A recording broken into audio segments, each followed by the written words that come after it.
there's a man sitting alone in his apartment. No music, no conversation, just the soft hum of a refrigerator and the faint glow of a street lamp leaking through the curtains. Anyone passing by his window would assume the same thing society always assumes about someone like him, that he is lonely, disconnected, wasting his youth, hiding from the vibrancy of life. But that's the mislabeling, the first illusion. Because if you were to step inside his mind for a single moment, you'd feel a depth of thought, an inner world, a quiet current of awareness that most people never touch in their entire lives. And the truth is simple, almost unsettling. He's not avoiding life. He's observing it. He's understanding it. He's choosing it carefully. Schopenhauer said that most people fear solitude because they meet only themselves there. But the ones who love staying home, they fear the opposite, returning to a world that constantly dilutes them. So stay with me, because the dark truths you're about to hear might explain everything you've always felt, but never articulated. By the end, you'll understand why your desire to stay home isn't weakness, but clarity. Why it isn't disconnection, but awakening. Why it isn't laziness, but liberation. Let's unravel the 12 dark reasons. There is a certain heaviness that settles in your chest every time you step into a room filled with people. Not because anything is wrong, but because everything feels forced. The jokes, the smiles, the small talk, the little performance everyone puts on as if life were a stage and they were contractually obligated to entertain. But Schopenhauer saw this before you ever did.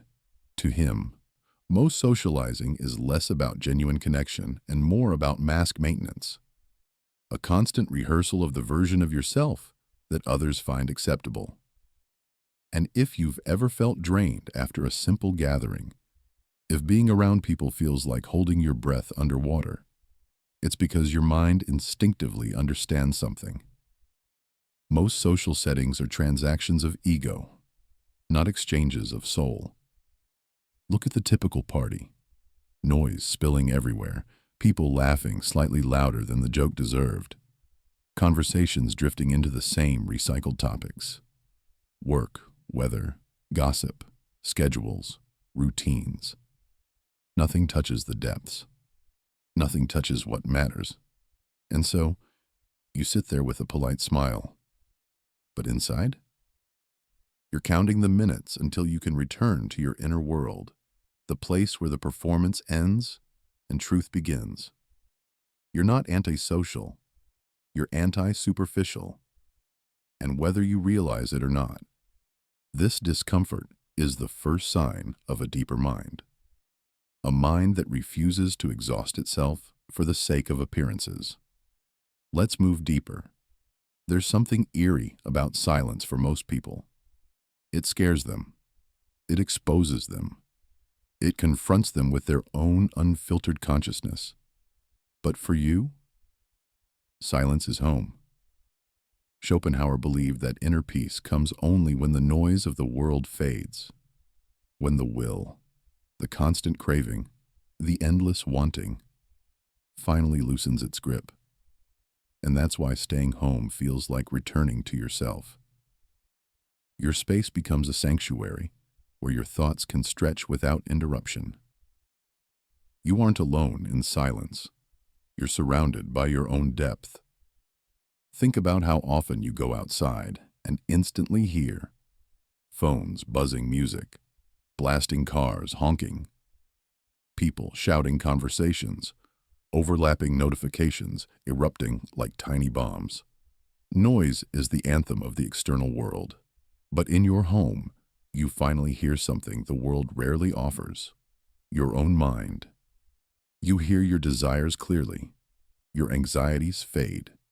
Your ideas breathe. Your emotions settle into coherence.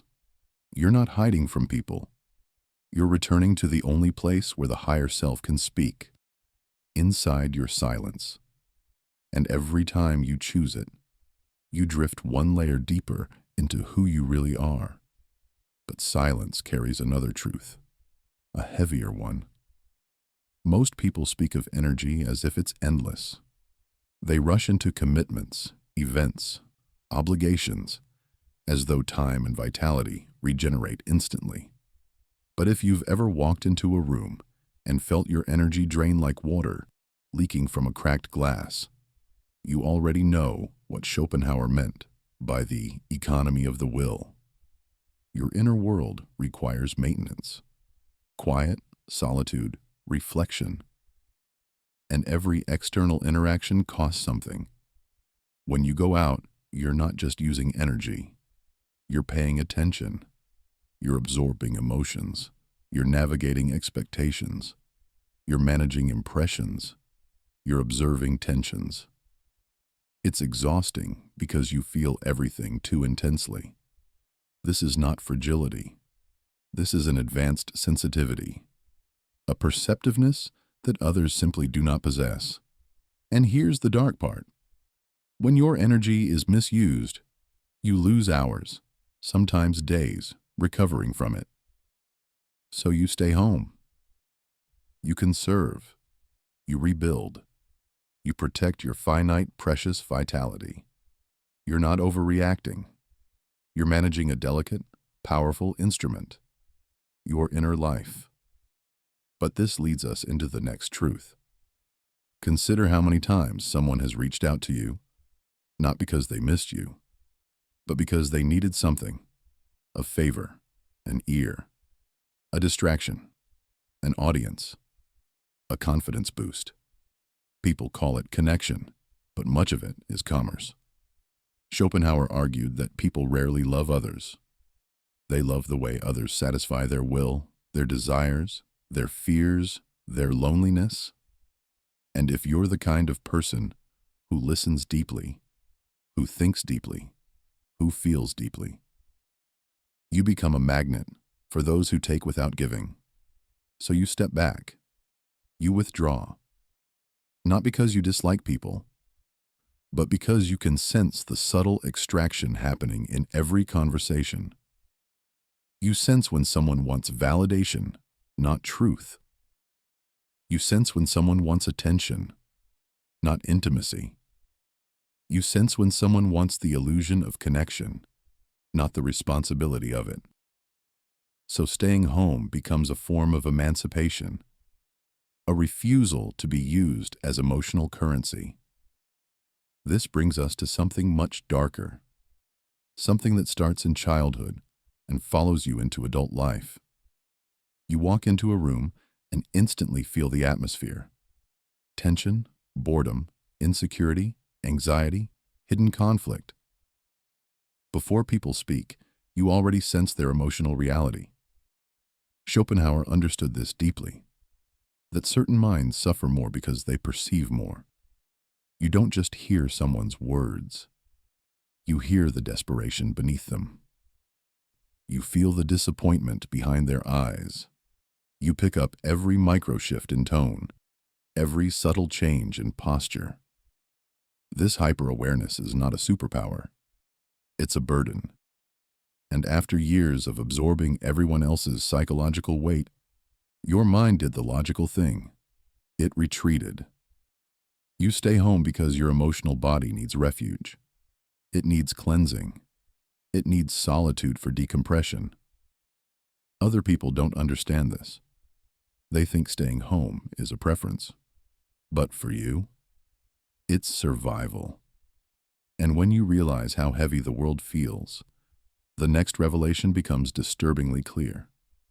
There was a time, maybe in your teenage years, when every invite felt like an obligation, a chance to not miss out, a fear of drifting away, a worry that life was happening somewhere else. But then something changed. You went out. You experienced the parties, the gatherings, the noise. And the secret hit you like cold water. You weren't missing anything. People scrolling on their phones between conversations. People performing happiness for the sake of Instagram stories. People laughing because silence feels too awkward. People talking but not connecting. Present but absent. Alive but numb. Schopenhauer said that most people seek distraction from themselves. You went further. You saw the emptiness of those distractions. So while others feel FOMO, you feel the opposite. The fear of losing your inner peace. Because every hour spent in empty company is an hour stolen from your higher self. Staying home becomes an act of loyalty, not to others, but to your own consciousness. But there is a deeper cost to going out, one society is terrified to admit. When you walk into a group setting, something subtle happens to your sense of self. You adjust. Microscopically, automatically, unconsciously. Your posture shifts. Your tone lightens. Your ideas soften.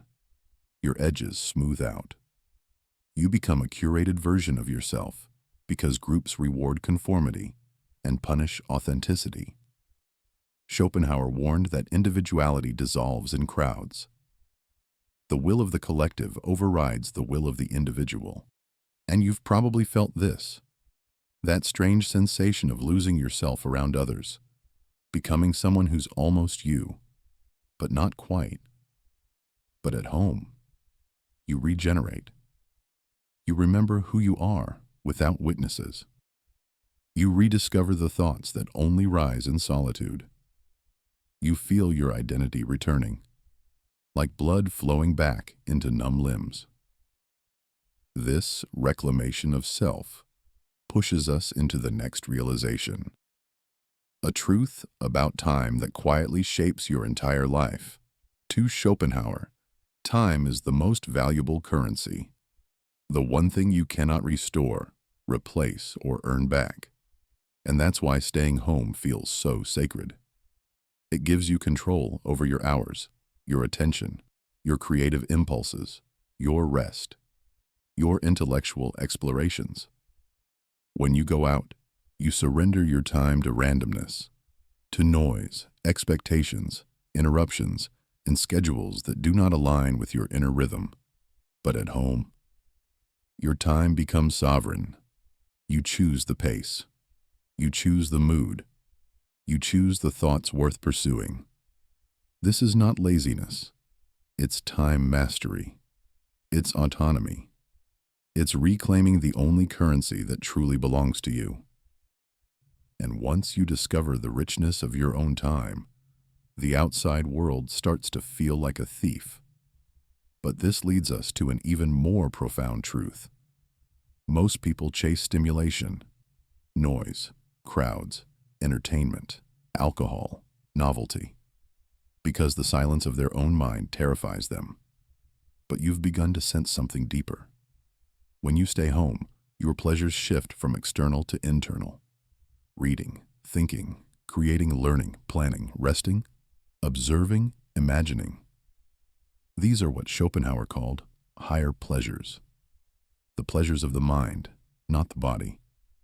They demand solitude. They demand silence. They demand introspection. And the more you taste them, the more hollow the outside world becomes. Why settle for noise when you can experience meaning? Why settle for distraction when you can create reality? Why settle for shallow pleasure when you can cultivate depth? But there is yet another truth, one that weighs on you far more than anyone realizes. When you step outside, you enter a world of unspoken demands. Be social, be cheerful, be interesting, be available, be normal, be easy to understand, be easy to manage. It's an endless list of expectations, all silently enforced by social norms. But staying home frees you from the tyranny of should. You don't have to perform. You don't have to meet standards. You don't have to be anything other than yourself. Schopenhauer believed that liberation begins when you stop trying to satisfy the expectations of others and turn inward to cultivate the self. At home, you're free. No pressure, no judgment, no expectations. just existence, raw, unfiltered, and honest. And that honesty leads us to a more painful truth. Your mind doesn't crave the same things others crave. You don't want mindless excitement. You don't want constant stimulation. You don't want social validation. Your desires are not shallow.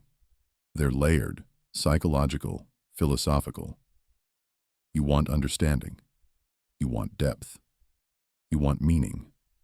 You want clarity. You want alignment between your inner world and your outer life. Schopenhauer believed that suffering comes when our desires are out of sync with reality. But your suffering is different. It comes when you're around people who cannot comprehend your complexity. So home becomes the only place where your desires make sense, where your internal landscape is not too much, where your mind is not extra or intense, but simply itself. This leads to the darkest revelation yet. Not hatred of people, not bitterness, not cynicism, but a quiet recognition. Most suffering comes from unnecessary human entanglements. Schopenhauer saw the world as a place filled with vain striving, endless desires, conflict, pettiness, and illusions. And when you stay home, you escape the lower behaviors that dominate public life. Gossip, competition, envy, posturing noise, drama, frustration, misunderstanding. Your misanthropy is not disgust. It's discernment. You're not rejecting humanity. You're rejecting the aspects of it that drain your soul. And once you recognize this, everything shifts. When you put all these truths together, a bigger, more powerful picture emerges. You don't stay home because you're avoiding life. You stay home because you're protecting the part of yourself that actually lives. Because home is where your identity strengthens energy, stabilizes, mind expands emotions, settle time, regenerates desires, clarifies soul breathes. Home is where the noise fades and the self returns. It is your philosophical ground zero, the place where your consciousness becomes sharp enough to see the world clearly. And now, we return to the man sitting alone in his apartment. The world sees loneliness. But we now see power. The world sees avoidance. But we see mastery. The world sees emptiness. But we see a mind that refuses to be diluted. Schopenhauer taught that solitude is the fate of all superior intelligences. Not because they reject the world, but because they understand it too well. So if you've ever wondered why you prefer the quiet corners, the soft spaces, the long evenings alone, now you know. You're not withdrawing from life. You're withdrawing from illusion. You're not missing out. You're tuning in. You're not strange. You're awakened. You're not unsocial. You're self-aligned. You love staying home because your mind refuses to waste itself on anything that doesn't nurture your inner world. And that is not a flaw. It is evolution. It is self-protection. It is clarity. It is the highest form of self-knowledge. Schopenhauer would say that the more a person sees through life, the quieter they become. So write in the comments, I choose clarity, because that is what you've been choosing all along. And in that choice, you are finally free.